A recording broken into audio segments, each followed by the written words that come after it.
How you guys doing? I'm going to do an initial setup on this IYV semi-hollow Les Paul style guitar I got on Amazon. I did an unboxing video in that earlier today. That should be posted on YouTube and Facebook if you're looking for that. I'm going to leave the strings on right now. I'm going to set the intonation. I'm going to set the truss rod adjustments. Then I'm going to remove those. I'm going to do a fret polish. I'm going to check for any fret sprout or anything like that. I didn't fill anything initially, and the fret job doesn't look bad, but I do want them to have a mirror shine. That way they don't have any grit when you're pulling or anything like that. And then we're just going to give her a whole polish down and take a look into the internals and see if there's anything loose, tighten everything up, and get it ready for play. So let's go ahead and start that. I'm going to start with the intonation. Ready? As I said before, I'm going to start with the intonation here. What you'll need for this is a good solid tuner. This is most important. A lot of people say strobing tuners. I don't have $400, $500 for a good Peterson strobe, so I use this Korg and put it in a strobing mode. Okay. For this one, you need a Phillips head. Okay. My Les Pauls, they take a flat head, but this one takes a Phillips. Now typically on mine, I reverse this. This one has the screws coming in this way. Typically I make them come in this way so I can do it that way. But I'm going to leave this alone because I have a feeling that they did a decent initial setup on this. But we're about to find out. So let's get into it. First thing I want to do is make sure that it is in tune. So the E is pretty right on, barely slow flat, so I'm going to just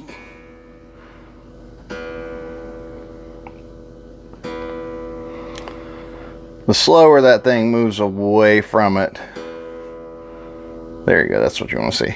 And that's the strobing mode of the Korg.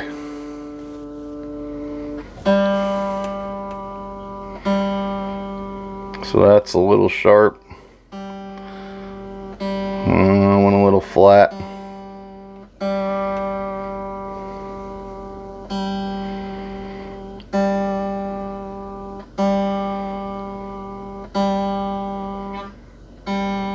So with this, you want to be as accurate as you possibly can. It seems like this nut's a little sticky, which I'll combat that here in a minute. Alright, so I'm in tune. Okay, so we went through E, A, D, G, B, E. Now I'm going to check the intonation. Now the intonation is how true that this thing rings at the 12th fret. It's trying to make all the notes accurate all the way down the fretboard. Okay, so let's move you over just a little bit here for me. I don't know if you can still see the tuner, but yeah, let's get it in there. So I'm going to fret the 12th, okay, and see if that E matches that E. So it's a little sharp.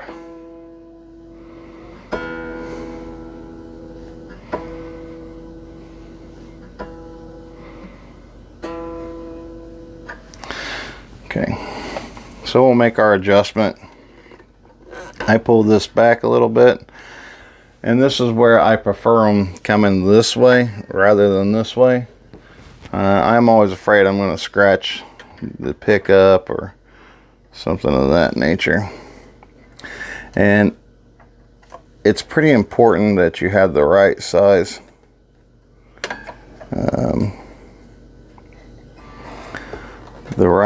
screwdriver for this. You don't want to have the wrong size.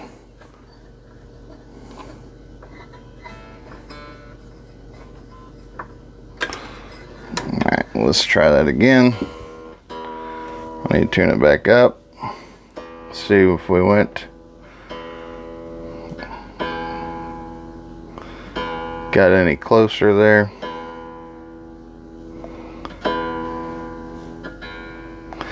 This is a game of chasing it. Tune, detune, retune. It slowed down.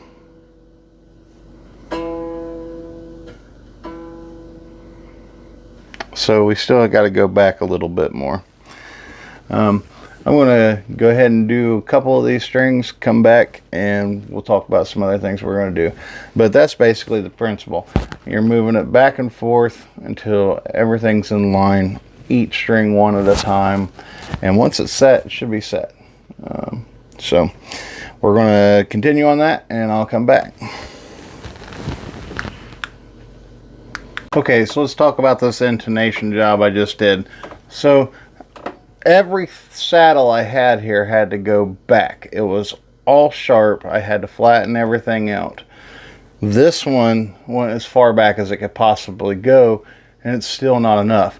Which means to me that they drilled these holes here a little too far forward. It should have been brought back just a little bit. But luckily enough, it's intonated well enough as it is. The E, I'm going to flip this saddle around so it's sitting at an angle like this coming towards me. I'm going to take that off and I'm going to flip it that way, and that'll give me just a little bit of extra room there to get this intonated properly. Everything else is good to go right now. I'm going to flip that around when I remove these strings. Before I do that, I'm going to go ahead and move on to the neck alignment. Now, neck alignment does play with intonation a little bit, but not enough to where that's going to change this as being located wrong. So that's one of the biggest quality control things I've seen on this guitar so far, is that this is in an improper position. It's not horrible because I can still intonate it. And even if it wasn't, there are aftermarket tunematic bridges that I can get that has adjustment screws that can bring that back a little bit. I happen to have the Babzik.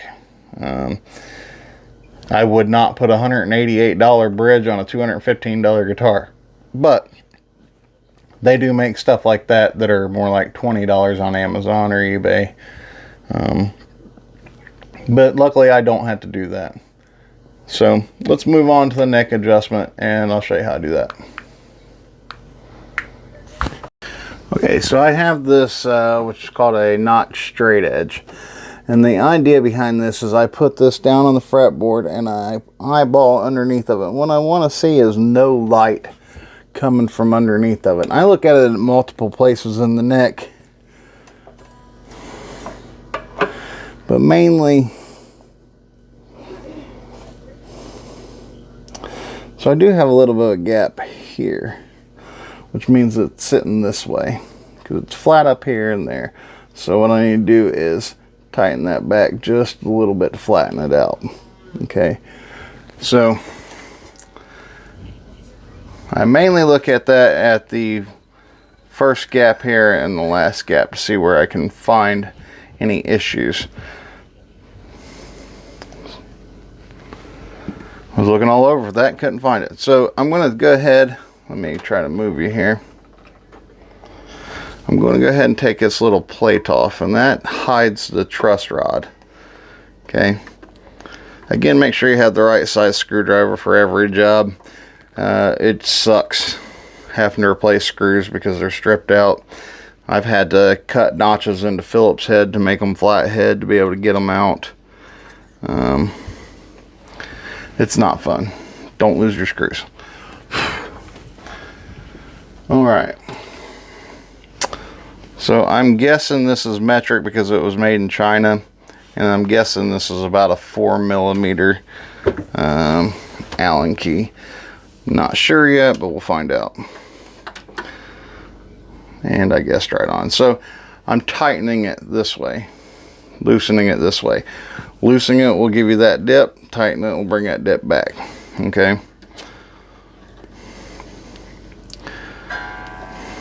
And I don't really want to hurt these strings because they're not bad. I am changing them, it don't really matter, but Let's see what that did. I'll check with my notch. This one's Gibson style, so it's 24 3/4 scale length. Your notch straight edge should show that. That was 24 3/4. That is typical Gibson.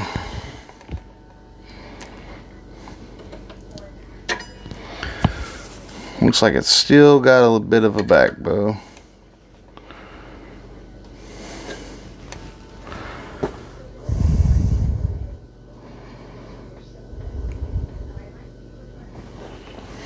That looks a lot better.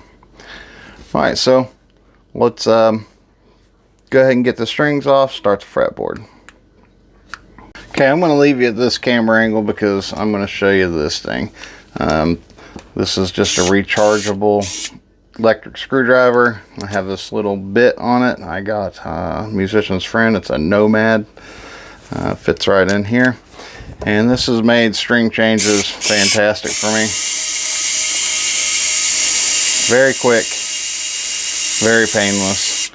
I think I gave 20 bucks for that winder at Lowe's, and I think 15 for the bit. Worth the $35, hands down. I used to use this one. It's battery powered. It does the job. This is just more convenient for me. This is a hammerhead. It's more of an electrician's tool. You can detect live wire on it. It's got a little flashlight on it. That's one of the things I like about it, that it has that flashlight on it. But yeah, all my strings are pretty much loosened up now. I'm ready to take them off and start taping up my fretboard. Okay, so let's start that process. Before I begin to tape up the fretboard, I want to talk to you about tape. That's pretty important. So I use 3 sizes. Okay, the smallest one is very important for the slow stuff. Now, you can cut the tape down, but this is a lot quicker. Just a suggestion. This was $3 on Amazon, $1 at the dollar store, and $2 at Lowe's. Well, just 3 different diameters. It's a good idea. Very nice. Something that I've learned recently is I'll start by taking a piece of tape down the binding before I start taping off the frets. That way when you go to pull off the tape, it typically comes off in bigger chunks. So let's start with that, and I'll get it all taped up a little bit at a time, and we'll go through all the fretting process. Just to show you why I do this to every guitar I have, I don't know how well that's showing up, but you see all that gunk on that fret? That is why I take the time every time I get a new guitar and clean these. And I make sure they feel smooth. Clean up all that debris.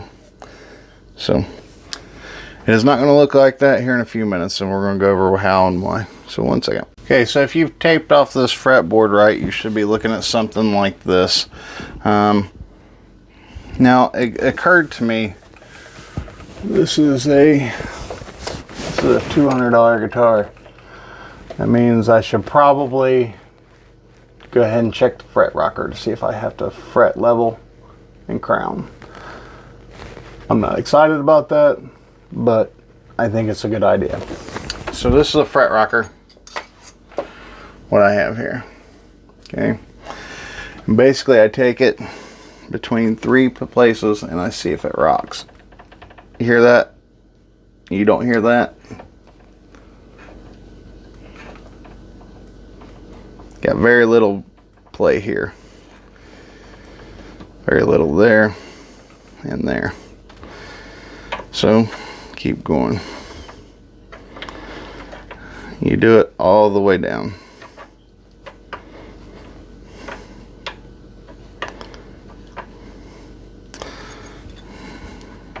So that's why it's got all these different angles. Got some there. Got some there.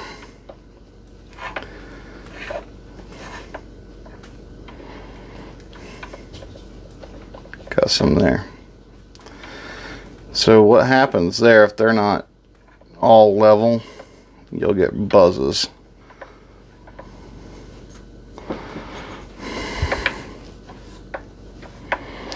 So I check in 3 spots at least.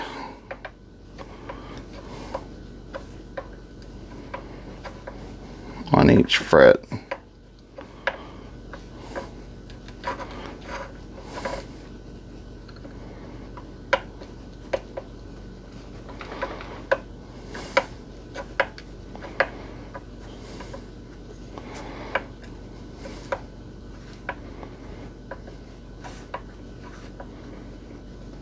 Got a little bit there, a little bit there.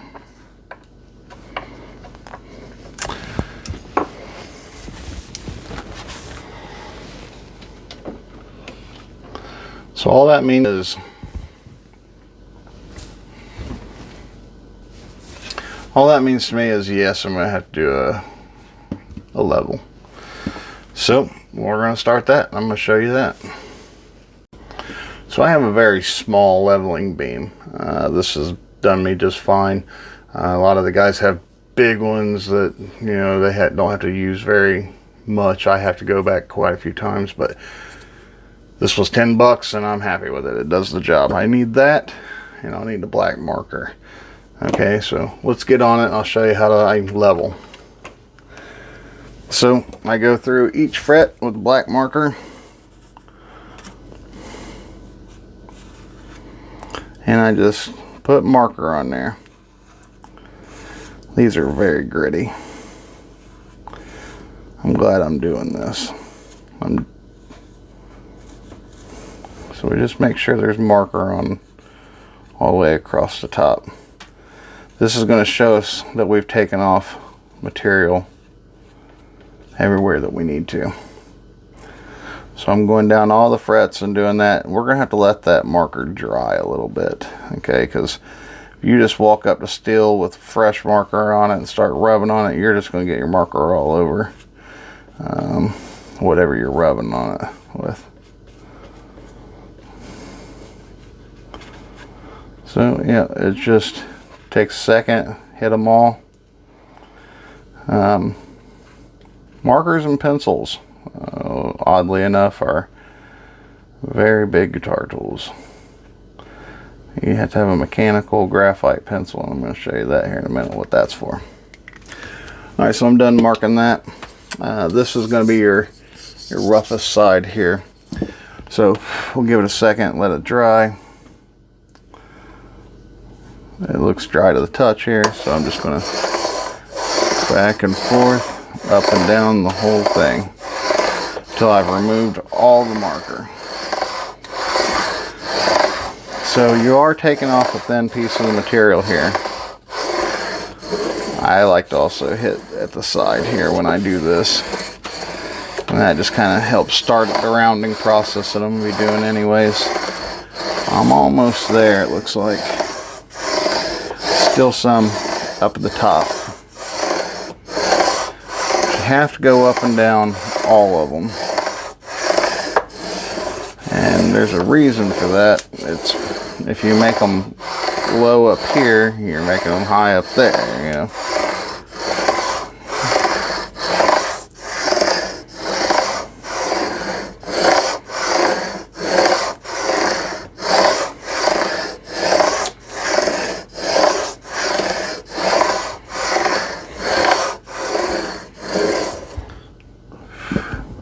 Alright, I'm going to go ahead and just lightly hit it here.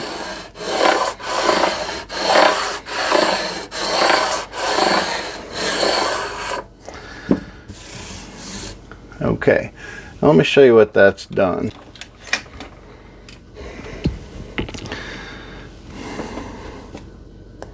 See how that's flat now? I took off that material. Now I have to round it back over.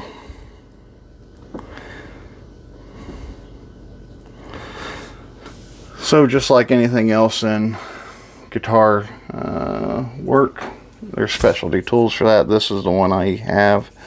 I have a couple different versions of this, but we're going to work with this one today. So let me get new marker down. So you do have to put marker down on every fret again. That way you see what you're doing. So let me get that going, and then I'll grab the tool and we'll start. Okay, so I've got the black marker on each one of the frets, and I've got my tool here. This has 3 different sides. These are jumbo frets, so I'm going to use the thickest side. I like to start by going up and down on the sides here, just to make that angle a little softer. But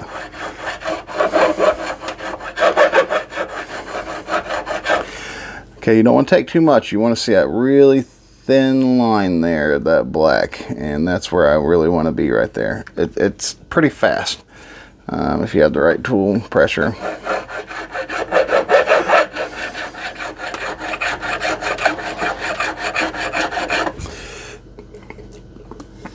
Thin straight line.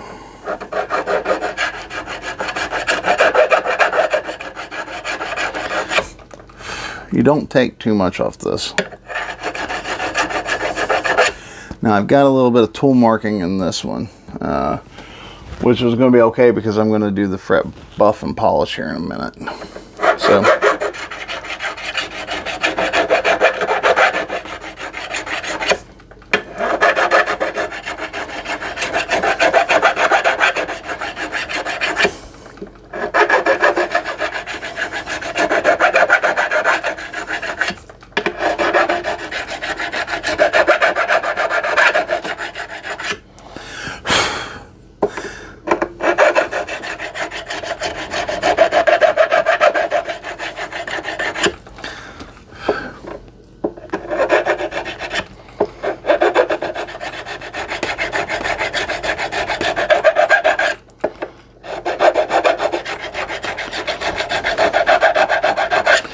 So yeah, just keep going down.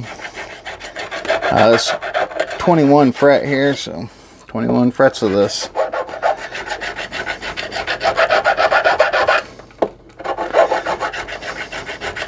So if you're ever paying for a fret job, a crown, and this is what you're paying for.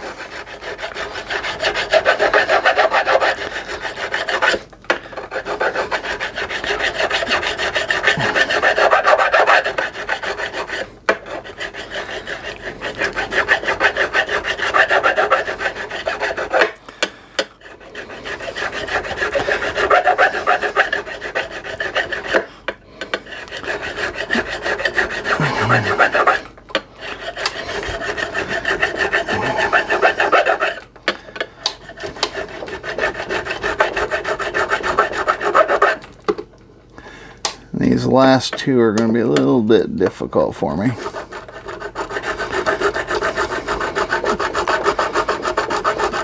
Because of where the switch is.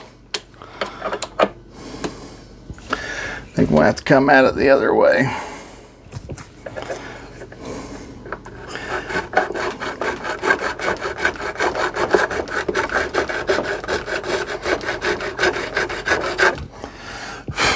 All right. So there's that. So they should be crowned, ready to go now. I'm going to start the buffing phase. Typically I'll start with a little piece of steel wool. That's just to get this marker off and get everything ready to go. There's nothing to it, just steel wool. Just back and forth a little bit on each fret.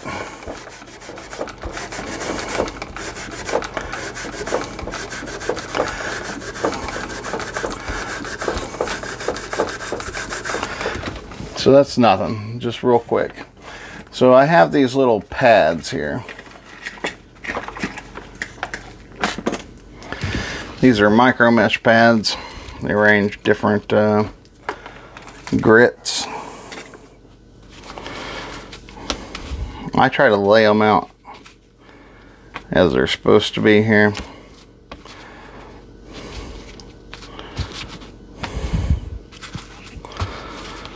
So I'm not going to do a 320. I don't really need to. I'm going to start with a 600 pad. These I buy on Amazon. They make these micro mesh sanding pads for guitars specifically, but these are like 10 bucks for 4 sets of them, and they do just fine. So I just real quick buff it. I try to pay attention over here too. That starts the rounding process. So I'm getting rid of all those file marks, all the dirt. That's the first over.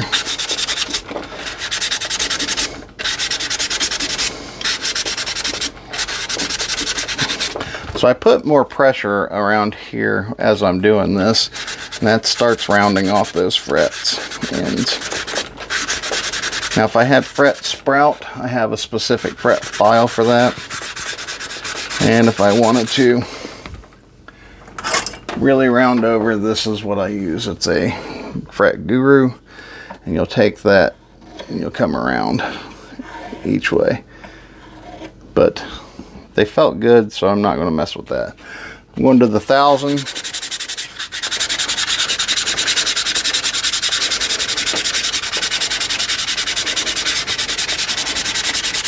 It's just this quick, guys.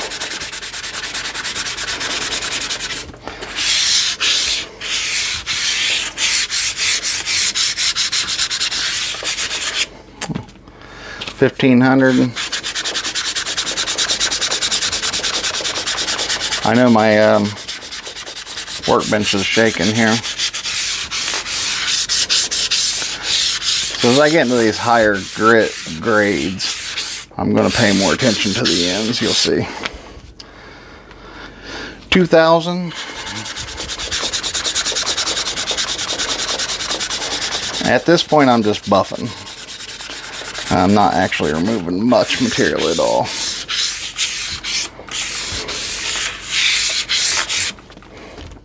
2500. Now I'm getting rid of all the scratch marks. And I can already feel the difference underneath this pad and that fret play. 3000. Now as far as sanding down these frets and buffing them up, well, I'm done. That is it. The 3000 as far as I go. I have 4000 grit, but I'm not going to use that. I never do. Let me get these out of the way. I use this thing. Okay. Just a polishing wheel on a Dremel. And I use this brown polishing compound.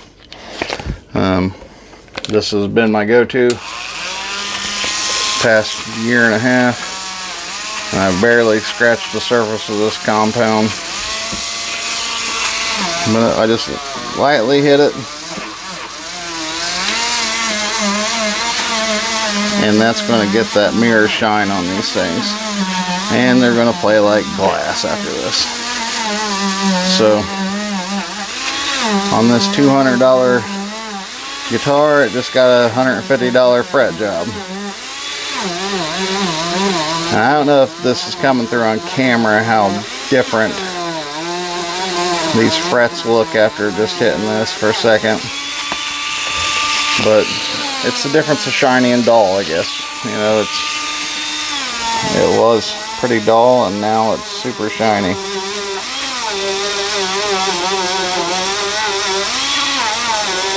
That shiny is good.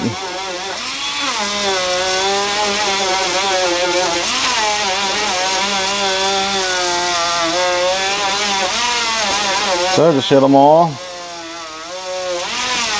And then I'll wipe them down, get rid of the compound. Then we'll move on to the next step, which is tearing off all this tape. Hydrating the fretboard real quick with some lemon oil, which I'll show you how I do that as well. And then we'll start stringing it. Again, I'm using Elixir 9s. This came stock with 9s. I prefer 9s. Everybody has their choice. Everybody has their choice in strings. I like the coated stuff. I like the coated stuff because it'll last longer. And I have so many guitars, it's hard for me to get to them all. And by the time I get to one, the strings are already rusted. So I'm going to start tearing off this tape. Alright, so the tape's off. Frets are looking good. Now typically I'll come back and polish all that brown stuff off of here, but since I'm getting ready to hydrate the fretboard, it's not necessary. Hydrate the fretboard, I mean I'm going to put some oil on it. Now they make specific lemon oil for this, for guitars. Lemon oil is lemon oil. This is a 1.5 year old bottle and I barely touched it. I do this to my guitars once or twice a year. Just depends on the humidity that they've had. So just a couple drops on a paper towel is all you need. Now, if you've done your fret job and you got residual goo on your neck or anything like that, citrus oil will take care of that. And lemon oil is a very good citrus oil for doing that. So, yep, I'm just going through and putting some of that oil right onto my fretboard. This one's pretty dang dry. It is sucking this stuff up. So I am going to do it again. Give it a little bit more. Not something I've ever really done before, more than a couple drops, but it's drinking it. So that really made that mother of pearl shine too. So yeah, just a thin coat of lemon oil on your fretboard. That's all she wrote. Alright. So let's recap what we've done so far. And I got a piece of brown compound on my face. I have did the intonation, set the truss rod. I have taken care of all the buzzes and recrowned and polished the frets. Now I'm getting ready to restring, and then I'll go through and just make sure everything's tight and she should be ready for play. Alright, so let's go ahead and get her strung.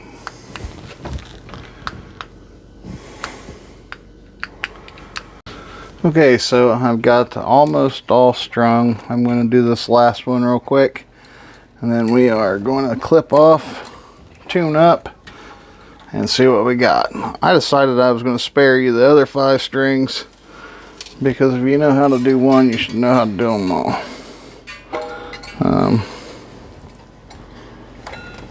Anyways, with the high E string, I like to wrap it twice. That's going to prevent it from slipping out of tune as bad. So I do something like that. That's me. Everybody does their own way. I'm going the wrong way there. Speaking of the wrong way. Now, typically I'll take a graphite pencil here and I will put mechanical pencil in here. Now that lubricates all the components.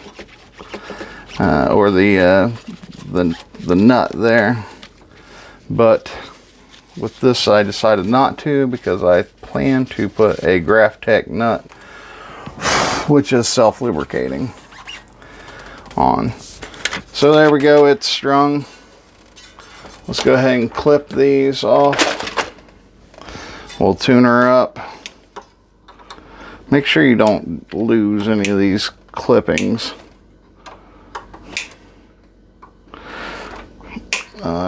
These are like needles, and if you ever had one in your foot, you'll know why I said that. So I'm going to clean up, I'm going to tune up, I'm going to wipe down, and we are going to be finished. She should be all set up. I'll strum a bar or two and end this video. Okay, so she's all back together. So the difference in what we just did and when I got out of the box is just completely night and day. This is a whole different guitar now. Feels great. The frets are so much better. The fretboard feels better. The action's better. Yeah, so she's much better playing guitar. If you get one of these for the $215, I would put the 2 hours into it like I just did and shown you how. It's something that I highly recommend because the difference in this guitar before and after, just night and day. Anyways, so I'm going to play a couple notes. I don't claim to be the best guitar player in the world, but you can hear. So I will do a full review later on this guitar. I don't think it's fair to do it the first day that you have it, and I really want to spend some time with it to give you my full honest opinion.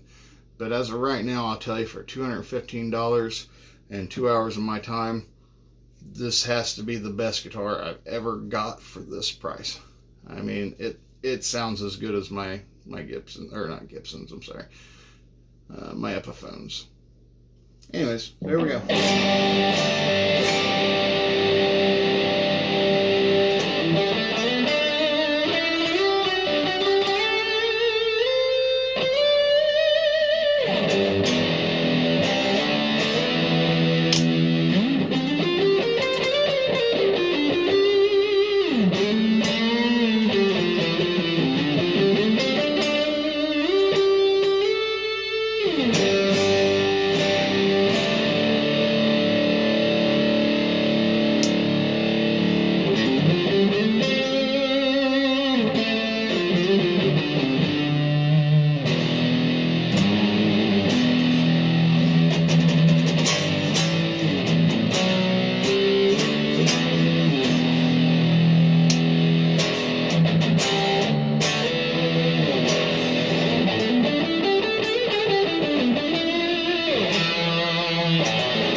Anyways, a little clean, little grit, just see the difference. I wouldn't exactly call this a grit guitar, especially for live, because you'll get a lot of feedback because of the F-holes. There's ways to combat that too, but we'll get into that another time. So this was my initial setup on this guitar. This was my first reaction after the initial setup, and I will get you a full review later.